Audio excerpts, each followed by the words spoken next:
Hello, welcome to the channel of एमर्स online classes.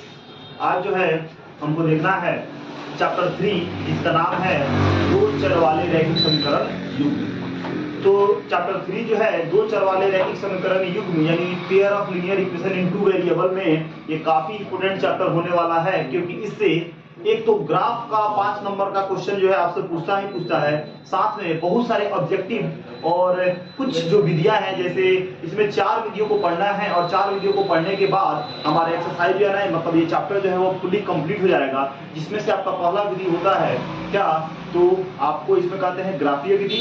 दूसरा होता है क्या आपका प्रतिस्थापन विधि। तीसरा क्या होता है विलोपन विधि। और चौथा क्या होता है प्रतिस्थापन विधि होता है। तो इन 4 विधियों को जो है हमको इसमें पढ़ना है और इससे हर एक साल जो है क्वेश्चन करते हैं। यानी अगर सामान्यतः अगर माना जाए, ऐसा अगर चांस बनाया जाए तो नॉर्मली 10 से 15 नंबर का क्वेश्चन ऑब्जेक्टिव और सब्जेक्टिव दोनों मिलाकर पूछता है। तो इसलिए जो है इस चैप्टर को बहुत ध्यान से देखिएगा, क्योंकि ये चैप्टर काफी इंपोर्टेंट होने वाला है। और इसमें एक क्वेश्चन को हम 3 या 4 तरीके से क्या कर सकते हैं, सॉल्व करेंगे। मतलब क्या बोलते हैं कि इसमें प्रोसेस जो है अलग होगा। मतलब क्या है कि इसमें प्रोसेस अलग होगा, क्वेश्चन सेम होगा, आंसर भी सेम होगा, केवल तरीका बदलेगा। तो चैप्टर का नाम क्या है, चैप्टर 3 दो चर वाले रैखिक समीकरण युग्म। तो लिखेंगे चैप्टर 3 पार्ट 3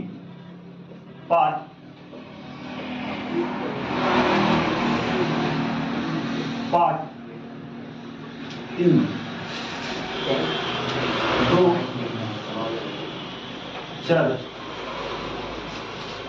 वाले रैखिक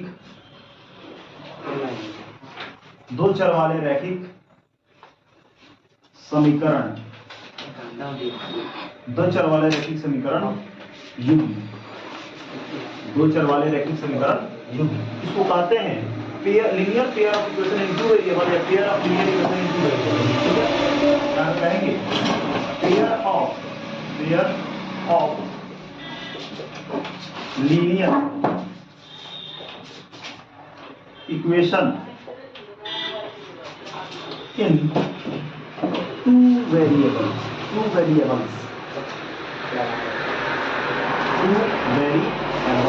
ठीक, pair of linear equation in 2 variables. ठीक है, तो सबसे पहले जो चैप्टर का जो नेम दिया हुआ है इसको हम क्लियरली देख लेते हैं कि इसमें क्या है। आप तो पढ़े हुए हैं, यहाँ पे बात है दो चर का।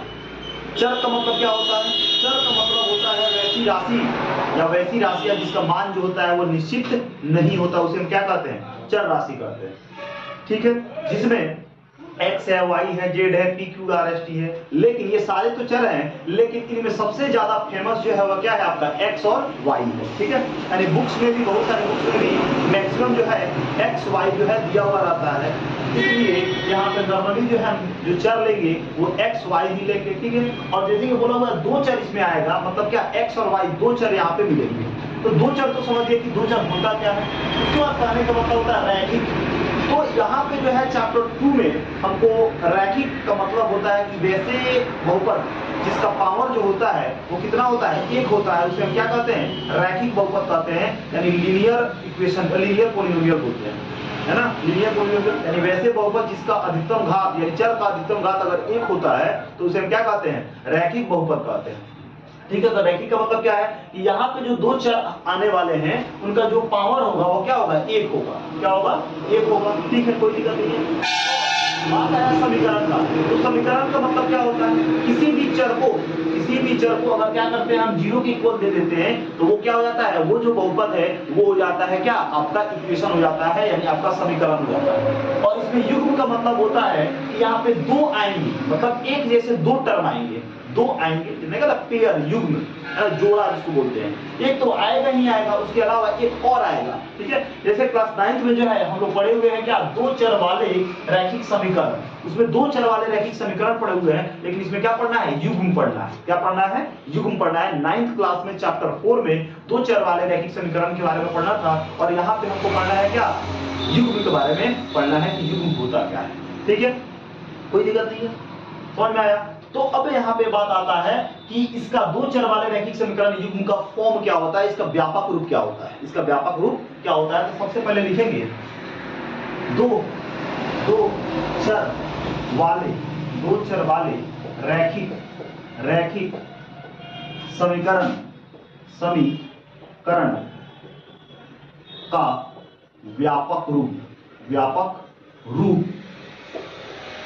रूप जिसको जनरल फॉर्म कहते हैं, general form GENERAL general form, या इसी को स्टैंडर्ड फॉर्म कहते हैं, standard form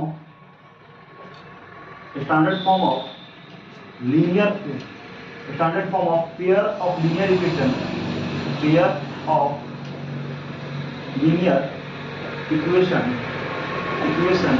in two variables, ठीक है। तो क्या होता है, तो अब देखिए इसमें होता क्या है, सबसे पहले बात है कि इसमें दो चर आएंगे, एक तो आपका x आएगा और साथ में क्या आएगा, आपका y आएगा, क्या आएगा, y आएगा। अब यहाँ पे अब जानते हैं कि x y तो आएगा, ठीक है, कोई दिक्कत नहीं है। फिर इसमें पेयर बोला हुआ है तो x y के दो पेयर आएंगे, x y के कितने पेयर आएंगे, दो पेयर आएंगे। अब उसके बाद बोला है कि रैखिक है, इसका मतलब है कि यहाँ पे x और y का जो पावर है वो एक है, तो होगा। अब x के साथ भी कुछ है गुणा में, क्या एक गुणा में है, तो ऐसा थोड़ा है कि जो आपका क्वेश्चन पूछेगा वो हमेशा एक ही पूछेगा। मतलब ये है कि जो x के साथ जो शामिल होते हैं उसको हम क्या कहते हैं, उसको हम कहते हैं गुणांक। तो किसी भी चर के आगे जो है गुणांक जो है वो गुणा में रहता है। वो आपका जैसे 2x भी हो सकता है, 5y भी हो सकता है, और आपका जो एक अचर का तो होगा ही होगा, एकदम 6 कर देते हैं, 6 आगे कर देते हैं। मतलब यहाँ पे जो है आपका ये जो 2 है, ये 5 है और ये 6 है, ये सब क्या है, ये सब जो है अचर पद है। और अचर पद को हम ABCD से ऐसे क्या करते हैं, हम डिनोट करते हैं। इसलिए यहाँ पे A लिख देंगे, यहाँ पे B लिख देंगे, और आपका प्लस में एक अचर पद भी होता है जिसको हम कहते हैं C, क्या कहते हैं, C। तो उसी तरह इसमें भी आएगा AX, उसके बाद BY, क्या BY आएगा, और क्या आएगा आपका C आएगा। और जैसे कि इक्वेशन है, इसको अगर हम 0 के बराबर लिख देते हैं तो ये क्या बन जाता है, इक्वेशन बन जाता है, ठीक है। अब बात आया कि अब पेयर तो ठीक है, लेकिन ये जो हो गया ना, ये क्या हो गया, सेम हो गया। यहाँ पे क्या हो गया, ये भी AX है, ये भी AX, ये भी BY, ये भी BY, ये भी C1, ये भी C हो गया। तो यहाँ पे हम इसमें है ना डिफरेंशिएट नहीं कर सकते कि किसके बारे में बात हो रहा है। लेकिन हाँ, अगर यहाँ पे ये A1X है, ये भी AX है, तो अगर इसको 1 कर दे और इसको 2 कर दे तो यहाँ से पता चल रहा है क्या कि ये दूसरा है और ये दूसरा है। उसी तरह इसको हम क्या करते हैं, 1 कर दे और इसको 2 कर दे, इसको भी फिर 1 कर दे, इसको 2 कर दे, तो ये आपका आ गया दो चर वाले रैखिक समीकरण युग्म का व्यापक रूप आ गया। मतलब क्या, जब भी आपसे पूछा जा रहा है, पूछा जाएगा अगर एग्जाम में ऑब्जेक्टिव में आपसे पूछा जाए कि दो चर वाले रैखिक समीकरण युग्म का व्यापक रूप क्या है, यानी जनरल फॉर्म क्या है या स्टैंडर्ड फॉर्म क्या है, तो आप याद रखिएगा A1x plus B1y plus C1 equal to 0 और A2x plus B2y plus C2 equal to 0। यहाँ पे ध्यान रखिएगा, जहाँ पे यही है व्यापक रूप है, जहाँ पे इसमें कुछ कंडीशन होते हैं। क्या कंडीशन होते हैं, तो लिखेंगे जहाँ आपका जो A1 है, A1 आपका B1 C1, उसके बाद क्या है आपका A2 आपका B2 और आपका C2 जो है, ये क्या है, ये एक वास्तविक संख्या है। ये क्या है, यहाँ पे वास्तविक संख्या है, वास्तविक संख्याएं हैं तथा A1 not equal to A1 तथा A1 A2 B1 B2 not equal to 0, यानी 0 के बराबर नहीं होंगे। ऐसा हमने क्यों लिखा, क्योंकि अगर A1 को हम 0 के इक्वल कर देते तो ये x वाला टर्म क्या हो जाता, पूरा खत्म हो जाता। क्योंकि अगर A1 को हम 0 लिख देते हैं तो 0 में अगर x से यहाँ पे गुना करने का मतलब क्या, ये टर्म भी खत्म हो गया, ठीक है। तो इसीलिए जो है यहाँ पे कहते हैं A1 और B1 A2 और B2 जो है ना 0 के इक्वल नहीं है, क्योंकि अगर 0 के इक्वल करेंगे ये पूरा खत्म। तो जब ये खत्म हो गया तो बचा क्या, C अचर पद। तो बताइए क्या दो चर वाले रैखिक समीकरण युग्म में रहा, नहीं रहा। इसीलिए जो है यहाँ पे हम कंडीशन देते हैं कि A1 A2 B1 और B2 0 के इक्वल नहीं होगा। तो इसमें कोई दिक्कत होगा तो बताइए, ठीक है, समझ में आया। तो कैसे इसका व्यापक रूप आया, कैसे इसका व्यापक रूप आया, इससे तो हम समझ सकते हैं। इससे एक नंबर जो है बहुत पूछता है, एक नंबर तो पूछता है ऑब्जेक्टिव में कि दो चर वाले रैखिक समीकरण जो होगा व्यापक रूप क्या होगा। ध्यान रखिएगा a1x + b1y + c1 = 0 और a2x + b2y + c2 = 0। इसमें कोई दिक्कत है तो बताइए, है कोई दिक्कत? ठीक है, क्लियर है। अब देखिए, अब यहाँ पे अगर ये समझ में आ गया तो हम यहाँ पे देखेंगे कि दो चर वाले रैखिक समीकरण युग्म का अगर हल निकलता है तो उसे क्या कहते हैं, या हल नहीं निकलता तो उसे क्या कहते हैं। ठीक है, तो अगर दो चर वाले रैखिक समीकरण युग्म का अगर हल निकले, अब एक हल हो, दो हल हो, तीन हल हो, लाखों हल हो, मतलब हल निकले, तो अगर दो चर वाले रैखिक समीकरण का किसी प्रकार का हल निकले तो उसे कहते हैं क्या, अविरोधी कहते हैं। क्या कहते हैं? अविरोधी बोलते हैं। ठीक है, और अगर कोई भी दो चर वाले रैखिक समीकरण युग्म का कोई प्रश्न दिया और उसको सॉल्व करने पर किसी तरह का मतलब एक्स वाई का आंसर, मतलब एक्स वाई का वैल्यू नहीं आया, मतलब उसका कोई आंसर नहीं आया, मतलब क्या एक्स वाई कैंसिल आउट हो गया, तो मतलब क्या वहां पे आपका हल नहीं निकला। तो अगर हल नहीं निकलेगा तो उसको क्या कहते हैं, विरोधी कहते हैं। क्या कहते हैं? विरोधी कहते हैं। यानी यहां पे लिख सकते हैं कि अगर, यहां पर लिख देंगे नोट में कि अगर दो चर वाले रैखिक समीकरण युग्म का हल निकले तो उस समीकरण को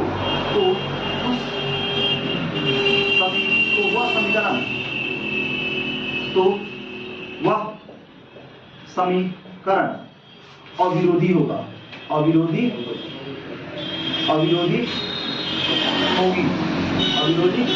मतलब अगर हल निकले, क्या, अगर हल निकले तो अविरोधी, हल निकले तो अविरोधी, और हल ना निकले तो क्या हो जाएगा, विरोधी हो जाएगा। तो आपसे पूछता है कि अगर दो चर वाले रैखिक समीकरण का अगर हल निकलता है तो वो जो समीकरण है वो कैसा होगा, अविरोधी की विरोधी। तो आप लगाइएगा क्या बोलते हैं ऑब्जेक्टिव में, अविरोधी होगा। ठीक है, फिर दूसरा आता है, वही दूसरा टर्म आता है कि अगर दो चर वाले रैखिक समीकरण युग्म का हल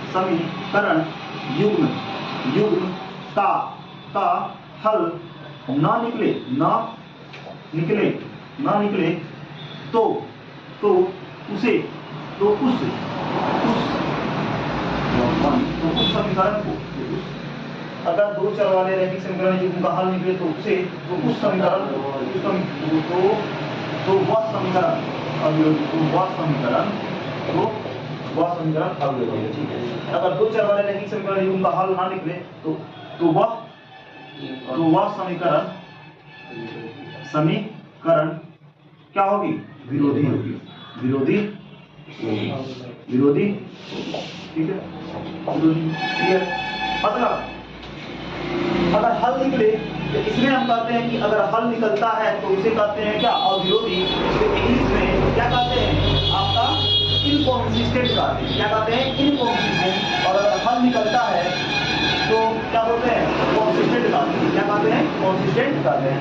यानी मतलब यही है कि अगर हल ना निकले, सीधे सा ध्यान रखिएगा कि हल ना निकले तो क्या होगा, विरोधी होगा, यानी विरोध कर रहा है। ठीक है, विरोधी होता है। और अगर हल निकल जाए, क्या हो जाए, अगर हल निकल जाए तो उसे हम क्या कहते हैं, अविरोधी कहते हैं। क्या कहते हैं? अविरोधी। ठीक है, मतलब विरोधी अविरोधी की अगर हल में कोई भी काम करेंगे तो उसमें देखिए कोई भी क्वेश्चन अगर देते हैं तो उसका लाजिमी है कि हल तो निकलेगा, है ना, हल तो निकलेगा।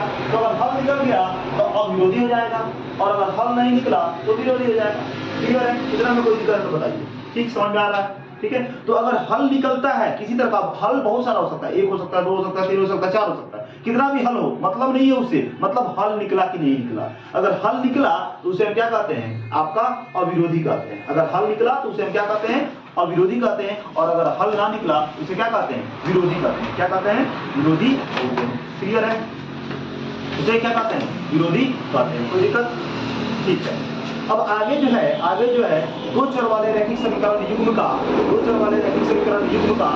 जो आपका ग्राफ पे जो क्या बोलते हैं, ग्राफ पे जो आपका बनता है जो ग्राफिकल रिप्रेजेंटेशन करते हैं, यानी जो ग्राफीय निरूपण करते हैं किसी भी समीकरण का, मतलब ये दो चर वाले रैखिक समीकरण युग्म का ग्राफ पे किस तरह का फिगर जो है, किस तरह का रिप्रेजेंटेशन जो है आता है, उसको क्या करना है, देखना है। ठीक है, क्लियर है? ठीक है, ठीक है। तो इसमें तो हमको नहीं लगता है कोई किसी प्रकार का कोई दिक्कत है कि इसमें हटा दिया गया है। बस यहाँ पे इससे बस दो क्वेश्चन आपसे ऑब्जेक्टिव में पूछता है, वो क्या, तो दो चर वाले रैखिक समीकरण के युग्म का व्यापक रूप निम्न में से कौन है।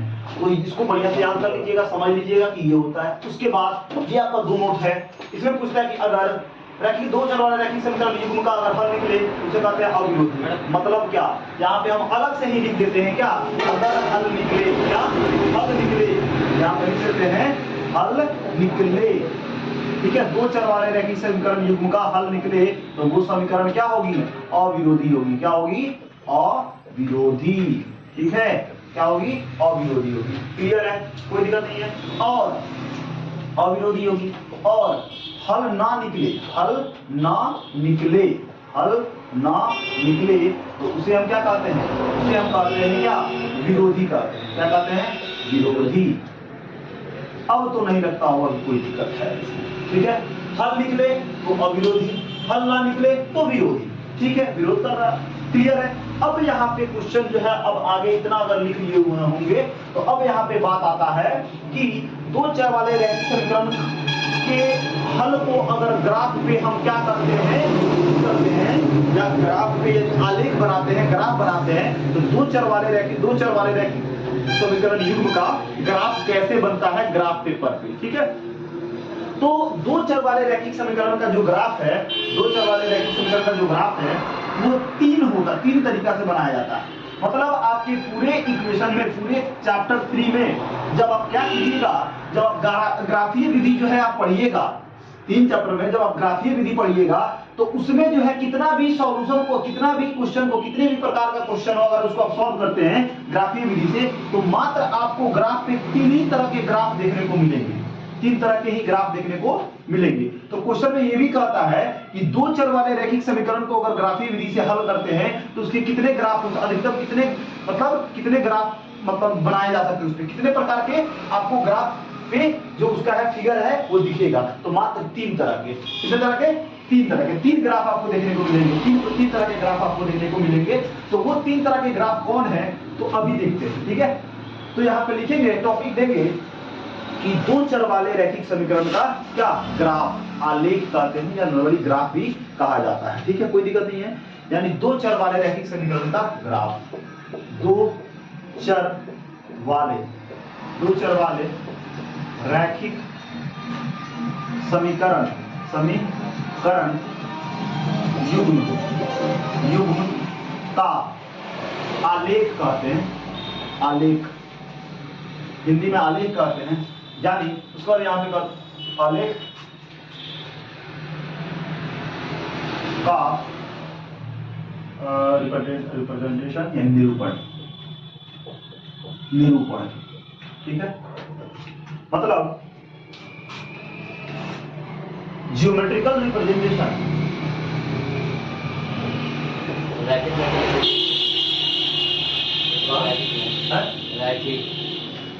का लिखते हैं, रैखिक नहीं होगा, रैखिक जियोमेट्रिकल नहीं, graphical representation, graphical representation of pair of linear equation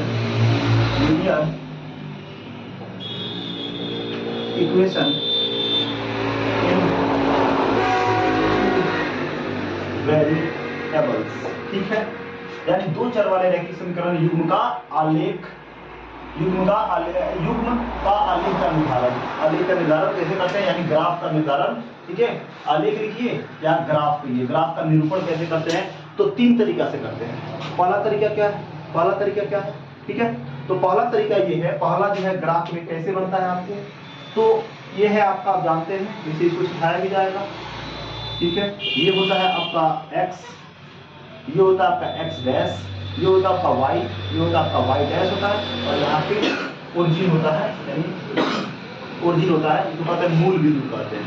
ठीक है, मूल बिंदु कहते हैं। तो पहला कंडीशन में ये कहता है, पहला कंडीशन में ये कहता है कि दो लाइन यानी ग्राफ पे दो लाइन जो होंगे यानी दो रेखाएं जो होंगे एक दूसरे को एक बिंदु पर प्रतिच्छेद करते हैं। क्या करते हैं?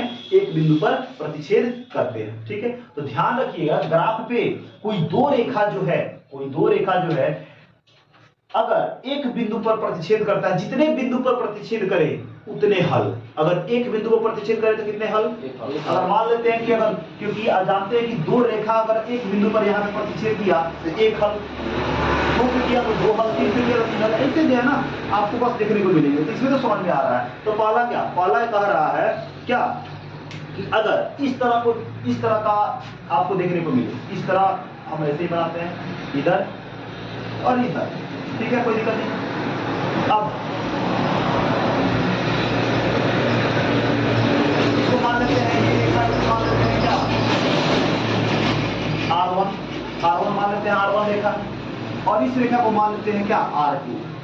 तो यहाँ पे R1 रेखा और R2 रेखा इस ग्राफ पे कितने बिंदु पर प्रतिच्छेद कर रहे हैं? एक दूसरे को एक बिंदु पर प्रतिच्छेद कर रहे हैं, यानी इस पे प्रतिच्छेद कर रहे हैं, एक बिंदु पर प्रतिच्छेद कर रहे हैं। मान लेते हैं ये बिंदु क्या है? P बिंदु है। क्या है? P बिंदु पर प्रतिच्छेद कर रहा है। और ये P बिंदु कई गो है? एक गो है कि दो गो है कि चार गो है? एक गो है। तो मतलब क्या, कई गो हल आएगा? एक गो हल आएगा। यानी पहला कंडीशन में ये है कि अगर अगर अगर अगर दो रेखाएं, अगर दो रेखाएं ग्राफ ग्राफ ग्राफ पर किसी एक बिंदु पर प्रतिच्छेद करते हैं, तो क्या क्या स्थिति बनेगी? क्या क्या स्थिति बनेगी? स्थिति यानी कंडीशन। क्या कंडीशन? कंडीशन ये बहुत इंपॉर्टेंट है, ध्यान रखिएगा कैसे आता है। ठीक है, तो कह देगा कि अगर दो रेखाएं एक दूसरे को, दो रेखाएं ग्राफ पर किसी एक, अगर दो रेखाएं ग्राफ पर किसी एक बिंदु पर प्रतिच्छेद करते हैं या प्रतिच्छेद करती है तो स्थिति क्या बनेगी? यानी क्या बनेगी? तो आप अभी पढ़े हैं कि अगर हल आया तो उसको क्या कहते हैं? अविरोधी कहते हैं, और हल नहीं आया तो क्या कहते हैं? विरोधी। तो बताइए इसका हल क्या होगा? विरोधी होगा कि अविरोधी होगा? अविरोधी होगा, अविरोधी होगा, क्योंकि हल वहीं पे पहले ही अलग से बता दिया क्या। तो यहाँ पे अगर स्थिति है, स्थिति क्या है? तो यहाँ पे एक बिंदु पर प्रतिच्छेद किया, तो अगर एक बिंदु पर प्रतिच्छेद किया तो बताइए ये क्या होगा? विरोधी का विरोधी? अविरोधी। आंसर आया, हल आया तो अविरोधी, आंसर नहीं आया तो विरोध कर रहा है। ठीक है, तो पहला कंडीशन क्या बनता है? तो ये क्या होगा? अविरोधी होगा। क्या होगा? अविरोधी। और बताइए ये साथ में यानी एक दूसरे के संपर्क में है कि नहीं है? तो संपर्क में है तो ये संगत होगा कि नहीं होगा? इसको हम संगत भी लिखेंगे। क्या लिखेंगे? संगत भी है। ये क्या है? संगत भी है। ठीक है, उसके बाद विरोधी संगत अलग होता है। विरोधी का मतलब क्या है? विरोधी का मतलब क्या है कि उसका हल नहीं निकलेगा। मतलब क्या? हल कब निकलता है? जब दोनों जो है ना किसी बिंदु पर क्या करे? मीट करे। या बिंदु पर किसी बिंदु पर मीट किया कि नहीं मीट किया है? तो मीट किया तो हल तो निकलेगा। अब बोला ना जितना बिंदु पर मीट करेगा उतना हल। तो कई बिंदु पर मिला हुआ है? एक बिंदु पर कितना हल? एक हल। यहाँ पे क्या लिखेंगे? तीसरा भी लिखेंगे क्या?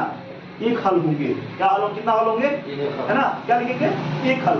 एक हल का मतलब क्या होता है? अद्वितीय हल। एक हल क्या कहते हैं? एक हल होंगे, यानी उसको हम क्या कहते हैं? अद्वितीय हल भी कहते हैं। अद्वितीय हल होंगे। ठीक है, यानी एक एक हल होगा। ठीक है, तो सीधे कह देगा कि अगर दो रेखाएं ग्राफ पर किसी एक बिंदु पर प्रतिच्छेद करते हैं तो हल कैसा होगा? अद्वितीय होगा। कैसा होगा? तो संगत होगा। कैसा होगा? तो अविरोधी होगा। कैसा होगा? अविरोधी होगा। और ऐसा क्या देंगे? एक बिंदु पर प्रतिच्छेद करेंगे। अगर कह देगा, इसे कहेगा ऑब्जेक्टिव में, अगर ग्राफ पे दो चरवाले रैखिक समीकरण युग्म का आलेख ऐसे हम रिप्रेजेंट करते हैं, ऐसे निरूपण करते हैं तो उसका हल जो है अद्वितीय है, उसका हल जो है अद्वितीय है, तो उसका हल जो है वो अद्वितीय है, तो यहाँ पे वो कितने बिंदु पर प्रतिच्छेद करेंगी? एक बिंदु पर प्रतिच्छेद करेंगी। यानी ऐसे बहुत घुमाएगा आपको, तो एक बिंदु पर प्रतिच्छेद करेंगी। एक बिंदु पर प्रतिच्छेद करेगी। एक बिंदु पर प्रतिच्छेद करेंगे। अब बताओ यहाँ पे इतना हम 4 लिखे हैं, ये लग रहा है कि कहीं हम रटा दिए हैं इसको, आपको बोलिए। तो क्या पता चला? अविरोधी। क्या पता चला?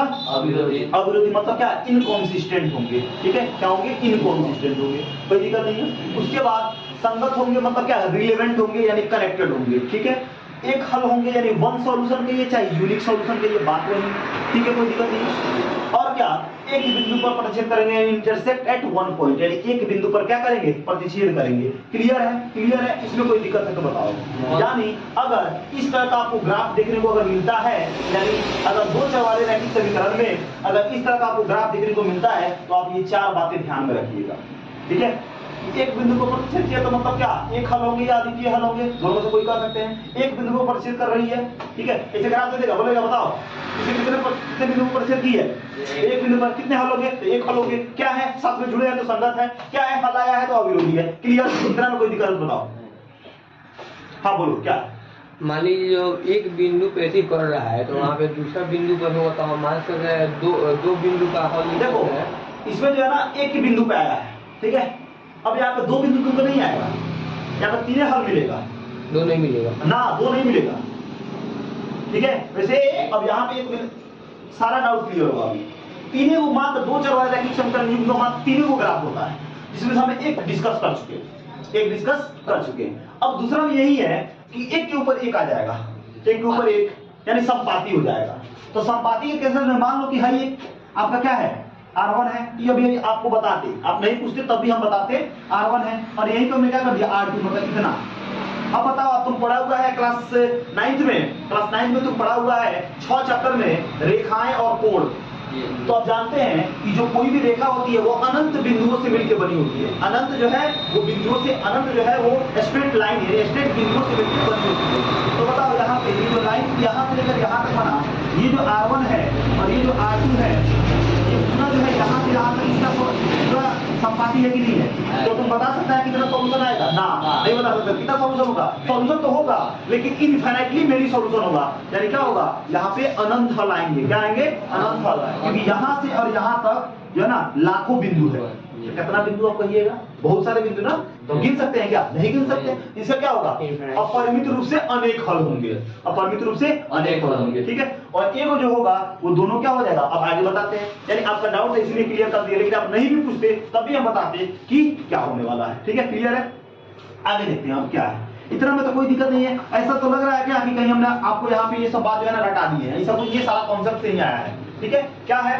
तो अगर 2 रेखाएं ग्राफ पर किसी एक बिंदु पर प्रतिच्छेद करती हो, किसी एक बिंदु पर, है ना, किसी एक बिंदु पर एक दूसरे को, एक बिंदु पर एक दूसरे को प्रतिच्छेद करती हो तो स्थिति क्या बनेगी?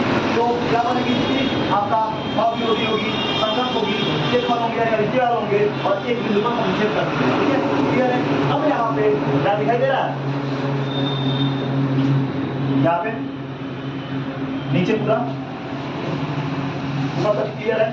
चलिए अब यहाँ पे दूसरा जो आपका टाइप है ग्राफ का, दूसरा जो टाइप है ग्राफ का वो है, आप जानते हैं, ये तो हम समझते ही हैं ये क्या है।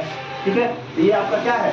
आप 9th में भी पढ़े होंगे, आपका चैप्टर इसमें 3 में भी पढ़े होंगे, थोड़ा सा कोऑर्डिनेट ज्योमेट्री में, निर्देशांक ज्यामिति में भी पढ़े होंगे चैप्टर 3 में, या चैप्टर 4 में भी पढ़े होंगे क्लास 9th में। ये क्या होता है? ठीक है, तो ये आपका x है, ये आपका x डैश है, ये आपका y है, ये आपका y डैश है। अब ग्राफ में क्या होगा? यहाँ पे तुम्हारा ग्राफ में होगा कि एक रेखा ऐसे ही जाएगी।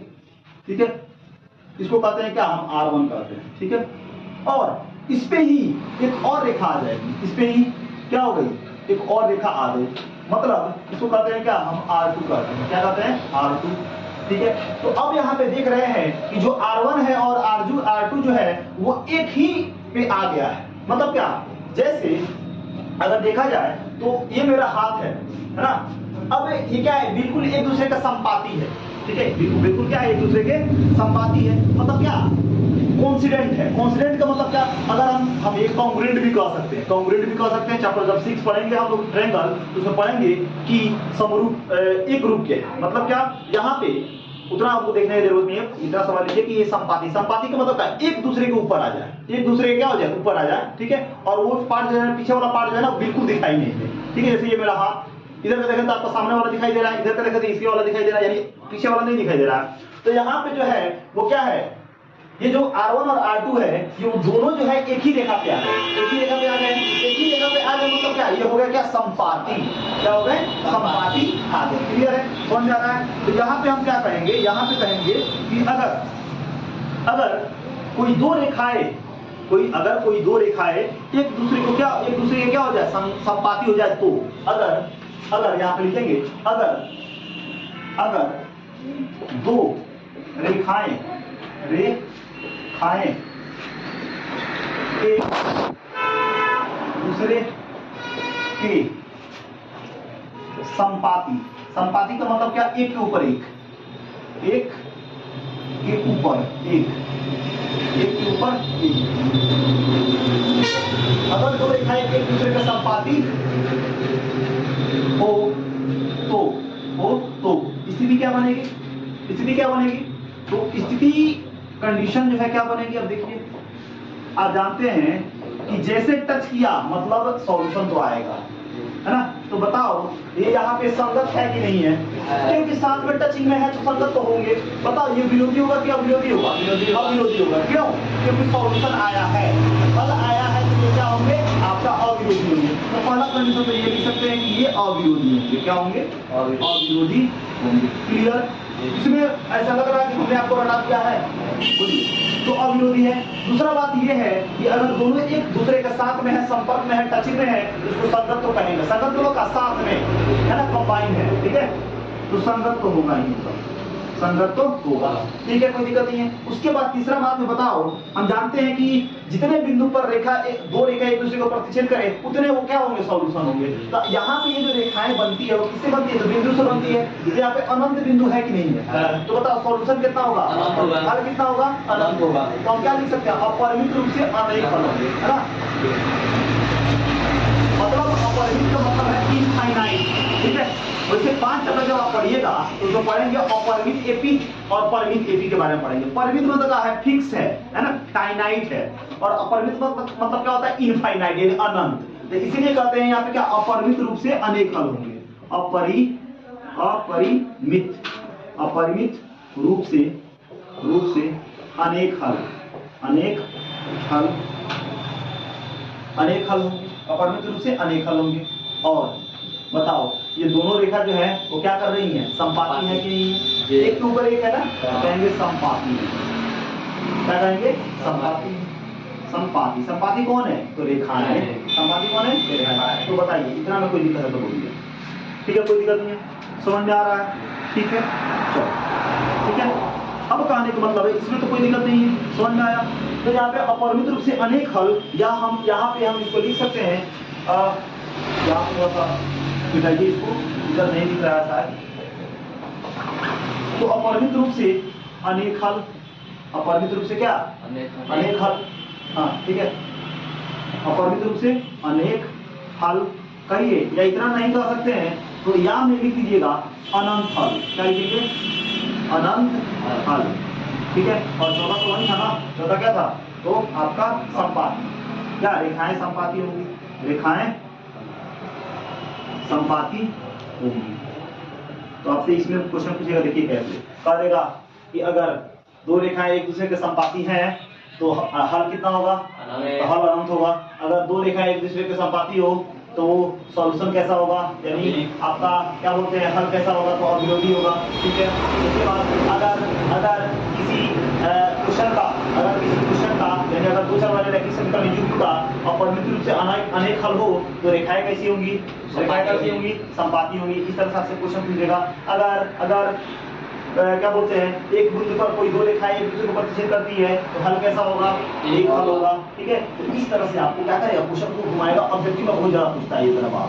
तो बताइए इतना में से कोई दिक्कत है तो बोलो, कोई दिक्कत है, ठीक है, इतना में कोई दिक्कत नहीं है, समझ में आ रहा है, बोलो, ठीक है, कोई दिक्कत नहीं है। चलो तो अब यहाँ पे ठीक है, इतना में कोई दिक्कत नहीं है, चलिए बहुत अच्छी बात है, ठीक है, इसमें दिक्कत नहीं है। तो अब यहाँ पे इसको ये जो अविरोधी यहाँ पे दिया हुआ है ना, तो जब हम क्या लिखेंगे, आश्रित भी लिखेंगे। आश्रित का मतलब क्या होता है, एक दूसरे के ऊपर है, यानी एक दूसरे के ऊपर है ना, जिसको आश्रित भी कभी-कभी जो है ना आपको आश्रित भी पूछ देता है, आप रखिएगा दूसरा में, क्योंकि एक दूसरे के ऊपर है, तो आश्रित है कि नहीं है कि नहीं है। तो इसको हम जो है ना यहाँ पे क्या बोले हैं कि अवरोधी जो है ना हम आश्रित भी लिख सकते हैं, आश्रित भी ध्यान रखिएगा, ठीक है। और कोई पूछ देता आश्रित हुआ नहीं होगा है, इधर भी दे दीजिए। तो इसमें जो है देखो यहाँ पे है ना वो एक बिंदु पे ना है, एक बिंदु पर है, ठीक है, और यहाँ पे एक के ऊपर एक है, तो पूरी तरह से आश्रित है। ये तो बस एक ही बिंदु पर है, एक ही बिंदु पे तो है कि नहीं है, लेकिन यहाँ पे क्या पूरी तरह पूरा रेखाएं एक दूसरे के ऊपर आश्रित है। मतलब R2 है वो पूरा R1 के ऊपर है, आश्रित है कि नहीं उसमें, है ना, पूरा है, इसलिए वहां पे आश्रित भी लिखते हैं। क्लियर है, कोई दिक्कत है बताइए, समझ में आया? ठीक। अब अगर इतना लिख लिए हो, ये 1 लिख लिए, कोई दिक्कत नहीं है, 1 को मिटा दें, ठीक है, चलिए मिटाते हैं। अब यहाँ पे जो तीसरा आपका कंडीशन, इसमें तो कोई दिक्कत नहीं है, क्यों लिखे हैं। अब तीसरा जो है आपको बोलता है कि ये लास्ट जो है आपका ग्राफ पे है, लास्ट ग्राफ, यानी जैसे कि हमने बताया कि दो चर वाले रैखिक समीकरण का किसी भी प्रश्न का जो आपका ग्राफ पे जो निरूपण आएगा वो 3 ही आएगा, ठीक है, या तो एक बिंदु पर परिचय करेगा तो एक हल, या संपाती होगा तो अपरिमित रूप से अनेक हल यानी अनंत हल। अब तीसरा जो है वो ग्राफ की स्थिति क्या है, तीसरा जो है वो ग्राफ की स्थिति क्या है, तो वो हम देखेंगे। तीसरा कंडीशन क्या है, तो ये मूल बिंदु x डैश y डैश, ठीक है। अब यहाँ पे एक रेखा ऐसे, एक रेखा ऐसे, मतलब क्या, इसमें कोई एक दूसरे को प्रतिच्छेद नहीं किया, तो बताइए यहाँ पे अब अपने से बताइए क्या इसका हल निकलेगा कि नहीं निकलेगा? नहीं निकलेगा, हल नहीं होगा, तो जब बताए हैं जितने बिंदु पर प्रतिच्छेद करता है उतने हल होते हैं। तो यहाँ पे बताइए ये जो रेखा है, यानी आपका R1 जो रेखा है और R2 रेखा है, ये क्या एक दूसरे को प्रतिच्छेद कर रहे हैं? प्रतिच्छेद नहीं कर रहे हैं, ये क्या है, एक दूसरे के समांतर है। क्या है? एक दूसरे के समांतर, यानी अगर आगे की तरफ अपरिमित रूप से अगर बढ़ाया जाए, इसको भी आगे की तरफ बढ़ाया जाए, इसको भी आगे की तरफ बढ़ाया जाए, इसको भी आगे की तरफ बढ़ाया जाए, तो ये कभी जो है ना मिलेंगे नहीं। आप जानते हैं, पढ़े हुए हैं चैप्टर 6 में या चैप्टर 5 में भी पढ़े हुए होंगे, आपका यूक्लिड ज्योमेट्री में, Euclid introduction to Euclid geometry, यानी यूक्लिड क्या बोलते हैं, इंट्रोडक्शन मतलब क्या, यूक्लिड ज्योमेट्री का परिचय, यूक्लिड ज्योमेट्री का परिचय भी पढ़े हुए हैं, समांतर के बारे में आया हुआ है, 6 में भी पढ़े हुए हैं, ठीक है, ठीक है। तो यहाँ पे आपको क्या पता चला कि अगर दो रेखा एक दूसरे के समांतर हो, यानी तीसरा कंडीशन क्या है, दो रेखाएं एक दूसरे के समांतर हो, दो रेखाएं एक दूसरे के समांतर हो, तो स्थिति क्या बनेगी? दो रेखाएं एक दूसरे को समांतर हो, दो रेखाएं एक दूसरे के समांतर हो, तो स्थिति क्या बनती है, ठीक है। स्थिति यानी कंडीशन जो है वो क्या बनती है वो देखिए। कंडीशन, स्थिति, ये काफी जरूरी है क्योंकि ऑब्जेक्टिव में आपको इससे बहुत ज्यादा जो है ऑब्जेक्टिव देता है, सबसे ज्यादा ऑब्जेक्टिव इसी टर्म या टॉपिक से देता है। तो पहला स्थिति क्या बनती है, तो यहाँ पे आप देखे हैं कि यहाँ पे जो रेखाएं हैं वो क्या है, समांतर है, ठीक है, क्या है, समांतर दिया हुआ है, ठीक है, क्लियर है, कोई दिक्कत नहीं है। चलिए, तो यहाँ पे बताइए, तो पहले में क्या था उसमें, फर्स्ट टाइम हम क्या लिखे थे, अब बताइए यहाँ पे ये क्या होगा, विरोधी होगा कि नहीं होगा? होगा। कि कोई टच किया तो अविरोधी यानी सॉल्यूशन आएगा, और टच नहीं किया तो क्या सॉल्यूशन नहीं आएगा, है ना, टच नहीं किया तो सॉल्यूशन नहीं आएगा, मतलब क्या ये विरोधी है कि नहीं है? विरोधी है कि सॉल्यूशन नहीं निकल रहा है, हल नहीं निकल रहा है, तो लीजिए क्या ये विरोधी है, क्या है, जो बार बार समझा रहे हैं ना कि हल ना निकले तो विरोधी, हल निकले तो अविरोधी, ठीक है। तो ये अविरोधी है, क्या है, विरोधी है, विरोधी क्योंकि इसका हल नहीं निकला है, यानी ये क्या है, विरोधी है, इसका मतलब है कि इसका हल नहीं निकला है, यानी विरोधी है। और यहाँ क्या लिखेंगे, कोई हल नहीं, कोई हल नहीं। अब हम पूछ रहे हैं आपसे, क्यों कोई हल नहीं, क्यों कोई हल नहीं, बिंदु पर टच नहीं किया है, किसी बिंदु पर प्रतिच्छेद नहीं कर रहा है, तो इसलिए कोई हल नहीं, कोई हल नहीं। आपसे जो है दूसरा कहीं अगर आप क्या करते हैं, कहीं दूसरे ऑफलाइन अगर कोचिंग में पढ़ते हैं तो वहां भी आपसे पूछा जा सकता है कि बताओ, अगर वो बताया जाए नहीं बताया, आपको डिमोलाइज करने के लिए आपसे पूछ ही देगा, बताओ क्या कोई हल नहीं है, तो उसमें अगर जो आपको आप ऑनलाइन क्लास करते हैं या पूछा जाता है, अगर नहीं बताते हैं तो बोल देगा, आपको डिमोलाइज करेगा, आपको जो है उल्टा सीधा बात करेगा, ठीक है, कोई हल नहीं, ठीक है, कोई दिक्कत नहीं है, कोई हल नहीं तो मतलब क्या, किसी बिंदु को प्रतिच्छेद नहीं किया इसलिए कोई हल नहीं, ठीक है। तीसरा ये बताइए संगत है कि असंगत है? असंगत है। क्यों? क्योंकि साथ में नहीं है, अलग अलग है ना, तो असंगत है। ठीक है, असंगत। ऐसा जो है ना मैथ काफी आसान है और सबको समझने से सब आसान रहेगा, है ना। ठीक है, कोई दिक्कत नहीं है। यानी असंगत होंगे, कोई हल ना हो, कोई हल नहीं होंगे, और क्या होंगे? रेखाएं जो होगी, रेखाएं क्या होंगी? रेखाएं समांतर होगी, रेखाएं समांतर होगी, होंगी भी लिख सकते हैं। रेखाएं क्या होंगी? समांतर होंगी। तो बताइए इसमें कोई दिक्कत? ऐसा लग रहा है कि रटा दिए क्या? बोलिए, समझ में आया? तो ये तो हो गया क्या, दो चर वाले रैखिक समीकरण युग्म के क्वेश्चन का। जितना भी हम क्वेश्चन सॉल्व करेंगे, एक क्वेश्चन क्या बोलते हैं, एक्सरसाइज 3.1 से लेकर 3.6 तक जितना भी हम क्वेश्चन करेंगे, अगर इन सारे क्वेश्चन को अगर ग्राफ पे हम दिखाएं तो ये इसी में से तीनों कंडीशन आएगा। एक तो आ सकता है समांतर वाला रेखा, एक आ सकता है संपाती वाला रेखा, और एक आ सकता है किसकी? एक बिंदु को प्रतिच्छेद करने वाला। मतलब यहाँ पे आपको कितने कंडीशन देखने को मिल रहे हैं? किस बात में आपको कितने कंडीशन मिल रहे हैं? तो ग्राफ पे जब आप क्या कीजिएगा, दो चर वाले रैखिक समीकरण युग्म को ग्राफीय विधि से अगर हम सॉल्व करते हैं तो वहां पे ग्राफ तीन तरीके से हमको देखने को मिलेंगे। एक बिंदु पर प्रतिच्छेद, एक के ऊपर, है ना, ये R1 है, ये R2 है, इस तरह एक बिंदु पर ये R1 है, ये R2 है, ये संपाती हो गई। ये एक बिंदु पर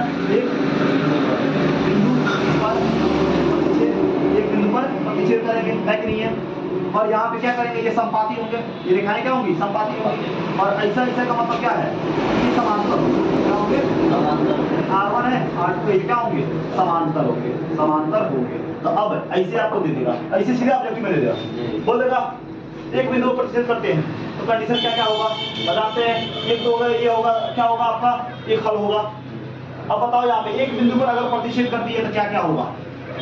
तो एक बिंदु पर प्रतिच्छेद कर दिए, इसका हल आ रहा है, तो क्या होगा आपका? एक बिंदु पर प्रतिच्छेद कर यानी एक हल, मतलब अद्वितीय हल। दूसरा ये साथ में है तो संगत तो होंगे ही होंगे, साथ में इसका आंसर आ रहा है, मतलब हल निकल रहा है, तो अविरोधी तो है। ठीक, क्लियर है? अविरोधी तो यहाँ पे है। और क्या तीसरा?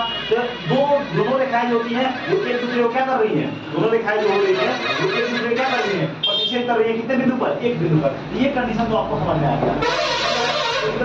अब ये संपाती के कंडीशन में क्या है? तो इसके क्या होंगे? इसके हल जो होंगे कैसे होंगे? अपर बिंदु से अनेक हल, क्योंकि यहाँ से यहाँ तक बहुत सारे बिंदु हैं, आप चीज को बता नहीं सकते टाइप है ना, इसलिए अपर बिंदु से अनेक हल यानी अनंत हल होंगे। ये बात आया। उसके बाद साथ में है तो संगत तो होगा नहीं होगा। ठीक है, संपाती होंगे, रेखाएं एक दूसरे का संपाती होंगे, कोई दिक्कत नहीं है, समझ आ रहा है? हल इसका निकल रहा है, तो ये इसको हम क्या कहते हैं? संपाती कहिए। ठीक है, ये तो अविरोधी होंगे, साथ में क्या होंगे? आश्रित भी होंगे, क्योंकि एक दूसरे के ऊपर है तो आश्रित भी होंगे। तो ये आपका कंडीशन होगा क्या? संपाती के केसेस का। उसके बाद आपका अगर समांतर अगर आता है, समांतर यहाँ पे आ रहा है, मतलब क्या कि किसी भी बिंदु को प्रतिच्छेद नहीं कर रहा, मतलब क्या हल? क्या कोई हल नहीं, क्योंकि कहीं भी प्रतिच्छेद नहीं किया, टच करेगा तभी हल। अब टच नहीं किया तो कोई हल आएगा ना ही, ये संगत होगा, ये क्या होगा? असंगत हो जाएगा। क्या हो जाएगा? असंगत हो जाएगा। कोई दिक्कत? असंगत लिखे तो लिखिए, हाँ लिखे, असंगत हो जाएगा। ठीक है, ग्राफी भी का ग्राफ से एक क्वेश्चन करता है 5 नंबर का, ये कंफर्म है कि 5 नंबर का ग्राफी किसी एक क्वेश्चन आपको पूछेगा। ठीक है, ये क्वेश्चन पूछता है 5 नंबर का। ठीक है, ऑब्जेक्टिव में बहुत सारा दे सकता है, वो डिपेंड करता है उसके ऊपर कितना ऑब्जेक्टिव दे, लेकिन मैक्सिमम जो है ना ऑब्जेक्टिव आपको देखने को मिलेंगे इसी सारे टर्म्स आपको ऑब्जेक्टिव देखने को मिलेंगे। हाँ बोलिए, वो समांतर रेखा है। हाँ, ये समांतर है, क्रॉस नहीं कर रहा है या टच नहीं कर रहा है, दो कहिए ना, टच कर रहा है। हाँ, उसी में तीसरा दूसरा जगह बना के। हाँ हाँ बोलिए, समांतर रेखा है। हाँ बताइए।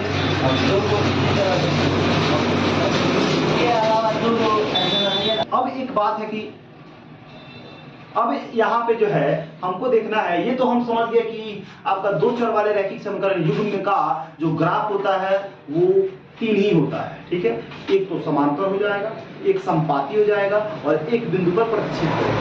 या तो ऐसे यानी कि एक के ऊपर एक हो जाएगा, नहीं तो ऐसे आ जाएगा। ठीक है, यानी 3 कंडीशन आपको देखने को मिलेंगे। अगर ऑब्जेक्टिव में कहता है कि दो चर वाले रैखिक समीकरण युग्म का अधिकतम ग्राफ का निरूपण कितने प्रकार से किया जाता है, तो ऑप्शन में होगा 1, ऑप्शन में होगा 2, ऑप्शन में होगा 3, ऑप्शन में होगा 4, तीनों में से कोई नहीं, तो क्या लाएंगे? कौन सा ऑप्शन होगा? ए, बी की, सी की, डी? मतलब बोले हुए है कि अगर दो चर वाले रैखिक समीकरण युग्म का ग्राफ पे निरूपण कितने तरह से होता है, तो ऑप्शन दे देगा एक तरह से, ऑप्शन दे देगा दो तरह से, ऑप्शन दे देगा तीन तरह से, और कहा देगा इनमें से कोई नहीं है। क्या लगाइएगा? तीन तरह से, यानी ऑप्शन सी हो जाएगा। तो इस तरह से आपसे क्वेश्चन क्या करेगा, पूछेगा। उसके बाद यहाँ पे बात आती है कि अगर आपको इस सब का ग्राफ कंडीशन नहीं दिया जाए, सीधे क्वेश्चन दे दिया जाए ऑब्जेक्टिव में, और क्वेश्चन दे दिया जाए और पूछा जाए कि बताइए इसका ग्राफ कैसे आएगा, तो आपको उसको लगेगा सॉल्यूशन निकाल के ऑब्जेक्टिव, है ना। बहुत सारे बच्चों को टीचर नहीं बताता है कि उसका सॉल्यूशन कैसे निकालते हैं, है ना। तो वो तो बताया हुआ है कि ना पहले क्या करो, क्वेश्चन आएगा तो उसको ग्राफिक विधि से सॉल्व करो, तभी तो ग्राफ रिप्रेजेंटेशन कर सकते हैं, उसका निरूपण कर सकते हैं, निरूपित कर सकते हैं, ठीक है। तो बच्चा लगता है सॉल्यूशन निकालने ऑब्जेक्टिव में, जबकि वहां पर सीधे कुछ कंडीशन आपको अप्लाई करने होते हैं और उसे देख के आप क्या कर सकते हैं, बता सकते हैं ये जो ग्राफ आने वाला है ये कैसे आने वाला है, ठीक है। तो यहाँ पे ये बात काफी इंपोर्टेंट है, क्वेश्चन को देखकर ही हम बता देंगे कि ग्राफ से, यानी ग्राफीय विधि से सॉल्व किए हुए बिना ही हम बता सकते हैं कि जो दिए गए क्वेश्चन का ग्राफ पेपर पे कैसे आएगा। यदि पहले ही आप भविष्यवाणी कर दीजिएगा क्वेश्चन को देखते ही कि क्वेश्चन को जब ग्राफीय विधि से हम सॉल्व करेंगे इसका ग्राफ कैसे आने वाला है, ठीक है। तो हम वो क्वेश्चन लिखेंगे जिसका 3 गो सॉल्यूशन आएगा, एक समांतर आएगा, एक प्रतिच्छेदी आएगा और एक संपाती आएगा। वो 3 क्वेश्चन हम लिखेंगे, ठीक है। और उसको जब हम ग्राफीय विधि से बारी बारी से सॉल्व करेंगे तो सेम वैसे ही आएगा जो हम बिना देखे जो है उसको एक रूल से हम क्या करते हैं, फाइंड आउट करते हैं, ठीक है। क्लियर है, तो कोई दिक्कत नहीं है। चलिए, तो अब यहाँ पे हम बात करते हैं, तो दो चर वाले रैखिक समीकरण युग्म का व्यापक रूप बताइए क्या होता है। तो जानते हैं a1x plus b1y plus c1 बराबर क्या है 0। फिर क्या होता है आपका a2x प्लस क्या b2y प्लस क्या c2 बराबर 0 इतना होता है, ठीक है। अब पहला कंडीशन है ना, पहला कंडीशन क्या होता है, ठीक है। पहला कंडीशन क्या होता है कि अगर a1 अपॉन a2 मतलब a1 बटा a2 बराबर नहीं हो किसके, v1 बटा v2। अगर ये कंडीशन आपको दिख गई, ठीक है, तो क्या होंगे, एक हल होंगे। क्या होंगे, यानी रेखाएं क्या होंगे, ग्राफ कैसा होगा, ग्राफ जो होगा यानी ग्राफ क्या होगा, एक बिंदु पर प्रतिच्छेदी होगा, ठीक है। यानी ग्राफ एक बिंदु पर प्रतिच्छेदी होगा, यानी एक हल होगा, एक हल या अद्वितीय हल होगा, ठीक है। और क्या होगा, संगत होगा, जानते हैं ना। और क्या होगा, अविरोधी होगा। क्लियर, क्या होगा, अविरोधी होगा। क्लियर है, इतना में कोई दिक्कत नहीं बताओ। और एक बिंदु पर प्रतिच्छेद, एक बिंदु, हाँ ठीक है, ग्राफ एक बिंदु पर प्रतिच्छेद करती है, यानी अगर इस तरह का दिखे तो ये बात आएगा। क्लियर है, दिक्कत समझ आ रहा है। यानी ये अगर a1/a2 इक्वल ना हो तो, अगर इतना अगर देखिए तो तीसरा नंबर को जाना नहीं है, पहले ही गेट बंद हो गया तो अंदर वाला कैसे जाएंगे जी, है ना। तो बहुत सारे लोग ऐसे कर देते हैं, a1/a2 बराबर नहीं b1/b2, तो c1 भी देखने लगते हैं। अरे भाई पहले ही रास्ता बैरियर बंद हो गया, पहले ही बैरियर लग गया तो आगे कहाँ जाएंगे। इससे पहले अगर बराबर नहीं है तो तीसरा में जाएंगे भी नहीं, ठीक है, ये ध्यान दीजिएगा। दूसरा कंडीशन क्या आता है, दूसरा कंडीशन ये आता है कि अगर a1/a2 बराबर b1/b2 बराबर नहीं c1/c2 आया तो क्या हो सकता है, यहाँ पे क्या हो सकता है। क्लियर है, तो यहाँ पे अगर आया तो क्या होंगे, ग्राफ समांतर होंगे। ग्राफ क्या होंगे, ग्राफ जो होंगे क्या होंगे, समांतर होंगे। क्लियर, ये कितना समांतर होंगे, यानी बिना खाली ये कंडीशन और अप्लाई करते हैं तो ग्राफ समांतर होंगे तो हल क्या होगा, हल होगा, ग्राफ समांतर है तो कोई हल होगा, कोई हल। हाँ बोलिए, आप बता रहे थे अद्वितीय रूप से अनेक हल। हाँ तो अद्वितीय रूप से अपरिमित से बोले, अद्वितीय नहीं बोले, अपरिमित रूप से अनेक हल, ठीक है। तो आएगा तीसरा में आएगा कंडीशन, तो कोई हल नहीं, तो कोई हल नहीं तो बताओ विरोधी होगा कि नहीं होगा। कि आंसर नहीं आया तो विरोध तो कर ही रहा है, ठीक है। फिर क्वेश्चन देने का मतलब कितने आंसर लाओ, हम नहीं ला पा रहा है, मतलब क्या विरोध कर रहा है, ठीक है। उसके बाद क्या है, ये संगत नहीं होगा, असंगत होगा, क्योंकि साथ में नहीं है ना, असंगत हो जाएगा।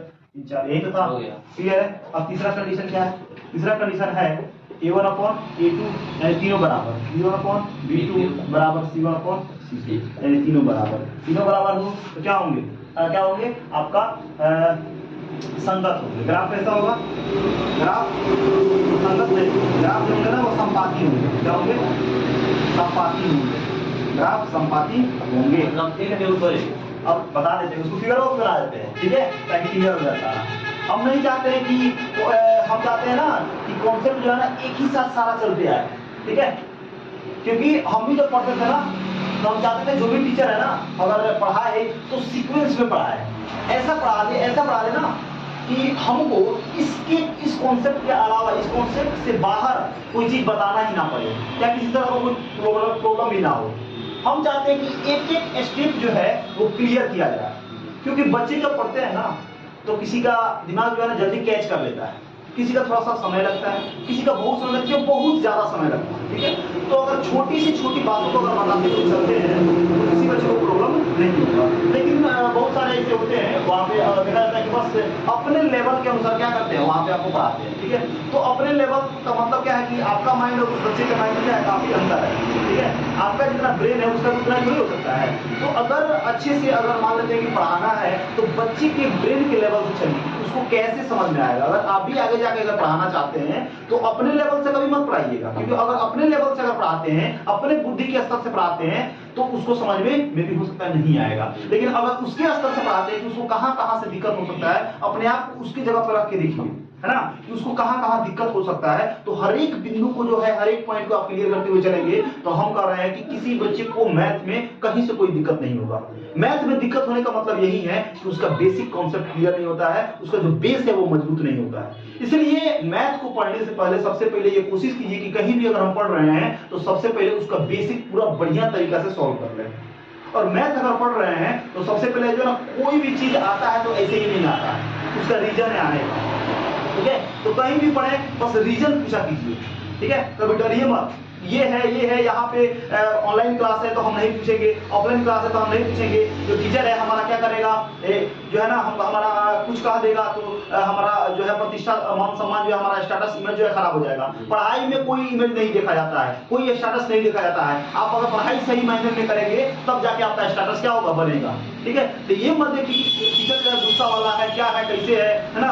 आप अगर वहां पे जा रहे हैं पढ़ने तो आप काहे के लिए जा रहे हैं, आप इसीलिए जा रहे हैं ताकि हमारा प्रॉब्लम क्या हो सके, सॉल्व हो सके, ठीक है। तो आप प्रॉब्लम सॉल्व कराने जा रहे हैं, ठीक है, तभी उससे हेल्प ले रहे हैं, आप उसको कुछ दे रहे हैं, है ना। तो कुछ दे रहे हैं, कुछ आपको कुछ क्या बोलते हैं, दे रहे हैं तो कुछ लेना भी तो है कि नहीं है। तो हम जा रहे हैं प्रॉब्लम को सॉल्व कराने, तो हम पूछेंगे काहे नहीं। तो जैसे बहुत सारे बच्चे होते हैं कि जब उसको डाउट होता है तो कहता है पूछो ना, तो पूछना, अरे भाई दिक्कत तुमको है, बीमारी तुमको है, तो तुम जाएगा डॉक्टर के पास, नहीं जाएगा डॉक्टर के पास, ठीक है। तो अब किसी को समझ में आए चाहे नहीं आए उससे क्या मतलब है, तुम अपना देखो, तुमको समझ में आता है कि नहीं आता है, ठीक है। तो ये बातें जो है ना ध्यान रखिएगा। पढ़ाई में कोई स्टेटस, कोई इमेज नहीं होता है, क्योंकि पढ़ाई कर लेंगे ना तब इमेज क्रिएट होता है। तो बहुत सारे बच्चे जो है ना समझते हैं कि ना अगर पूछेंगे ना तो सर जो है ना थोड़ा सा हमारा जो है ना स्टेटस इमेज को डाउन कर देंगे, हैं, चाहे कुछ उल्टा सीधा बोल देंगे। तो इसको अगर इस तरह का डर लेके आप चलते हैं, इस तरह का डर लेके चलते हैं तो आप जिंदगी में कुछ नहीं सीखिएगा, ठीक है। ये ध्यान रखिए। जो भी डाउट है वो ऑनलाइन क्लास हो, ऑफलाइन क्लास हो, तत्काल पूछिए, ठीक है। क्योंकि वही जो है एक प्रॉब्लम आप नहीं पूछिएगा तो वही 1 से 2 हो जाएगा, 2 से हो जाए, ऐसे बहुत बड़ा सा बर्डन हो जाएगा, बोझ हो जाएगा, ठीक है। तो जब एक दिन में इतना आपका क्लियर नहीं हुआ, इतना दिन में, तब आगे क्या क्लियर होगा। इसीलिए जो ना उस सब्जेक्ट में आपका इंटरेस्ट खत्म हो जाता है और आप उसको पढ़ना पसंद नहीं करते हैं। क्यों? क्योंकि आपने जो प्रॉब्लम आया उस टीचर से या उन टीचर से आपने नहीं पूछा, इसकी वजह से आपको उसमें दिक्कत है। तो कोशिश कीजिए कि नॉर्मली जो भी डाउट हो क्लास में क्लियर कीजिए। पीछे मत देखिए कि बच्चा मेरे बारे में क्या सोचेगा, है ना। अभी ठीक है, अभी मान लेते हैं कि छोटा चीज पूछे हम, थोड़ा सा कोई हमसे मजाक ही कर देती है, तुमको नहीं आता है, चलो ठीक है, यहाँ तक तो ठीक है। लेकिन आप 10th पास आउट कर गए, आप चले गए इंटरमीडिएट में, आपके जो भाई बहन है वो अगर आपकी क्लास में जाएं और पूछे कि भैया ये थोड़ा बता दीजिए, तो अगर आप वहाँ पे नहीं बता पाए हैं तो वो भी सोचेगा खाली कहने के लिए पढ़े, है ना। तो पढ़ लिए, इनको कुछ आता नहीं है तो काहे के लिए पढ़े। तो हमेशा पढ़िए नॉलेज के लिए।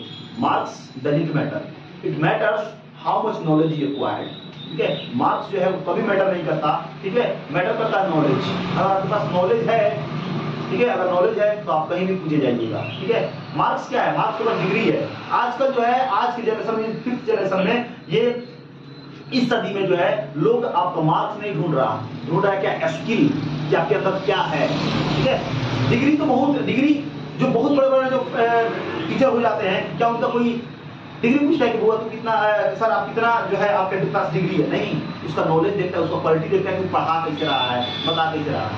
बहुत सारे ऐसे टीचर हैं जो बस 10th भी नहीं किए हैं, नॉन मैट्रिक हैं, फिर भी वो इतना बेहतर बताते हैं जो कि ग्रेजुएशन पीएचडी करने वाला भी आदमी जो है, जो एमएससी करने वाला भी आदमी जो है, उससे बेहतर नहीं बता सकता है, तो उससे बेहतर बता देता है, ठीक है, क्योंकि बढ़िया से पढ़ा लिखा नहीं है, मतलब उतना पढ़ा लिखा नहीं है, लेकिन उसके अंदर इतना ये टेंडेंसी होता है कि वो इतना बढ़िया से समझा देता है कि बड़े बड़े जो है ना, जो डिग्री लिए हुए हैं, जो दिखाते हैं कि हमारे पास ये डिग्री है वो डिग्री है, ठीक है, उनसे भी समझ में नहीं आता है, ठीक है। तो मतलब नहीं है आपके पास डिग्री क्या है, मतलब है कि आपके अंदर कौन सा स्किल, आप कैसे सिखाते हैं, कैसे पढ़ाते हैं, ये मैटर करता है। तो कोशिश कीजिए हमेशा कि जो डाउट है उसको पूछा करें, ठीक है, उसे अपना इंगेजमेंट कर दीजिए, ठीक है, कोई दिक्कत नहीं है यहाँ पे। तो यहाँ पे क्या होगा, तो अगर तीनों इक्वल होता है तो ग्राफ क्या होंगे, संपाती होंगे, ग्राफ क्या होंगे, संपाती होंगे, और अगर संपाती होंगे तो अपरिमित रूप से क्या होंगे, अनेक हल होंगे, क्या होंगे, अपरिमित रूप से अनेक हल होंगे, अपरिमित रूप से अनेक